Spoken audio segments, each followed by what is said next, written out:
il y a énormément de détails par rapport aux très petites entreprises, moins de 10 salariés, moins de 2 millions de chiffres d'affaires, qui ont des aides, on va dire, un peu plus adaptées.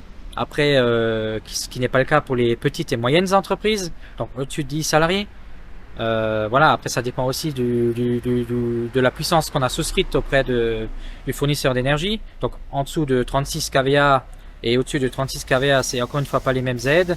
Pour tout ça, vaut mieux se diriger vers notre chambre des métiers ou se renseigner même auprès de la fédération des boulangers pour les boulangers ou pour toutes les autres entreprises, se renseigner simplement à la chambre des métiers parce que c'est très très compliqué et à comprendre et à mettre en place. Il y a aussi été mis en place, on va dire, le report des charges sociales auprès de l'URSSAF, mais ça, encore une fois, c'est prendre le problème et le déplacer à plus tard, parce que quoi qu'il arrive, ces charges sociales, il faudra les payer tôt ou tard. Comment pensez-vous que la situation va évoluer?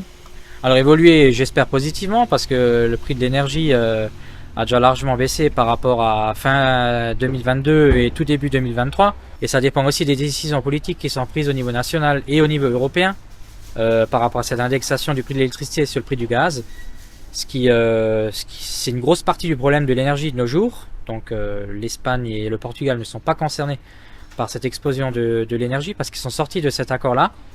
Mais si les politiques, à un moment donné, prennent cette décision d'enlever cette indexation, ça réglerait déjà une grosse partie du problème de l'énergie, parce qu'on ne peut pas tout mettre sur le dos du conflit Russe et Ukraine, parce que c'est pas vrai. Bien sûr, ça a fait un peu augmenter les tarifs par rapport au fait que la Russie a coupé le gaz à l'Allemagne, mais c'est pas tout.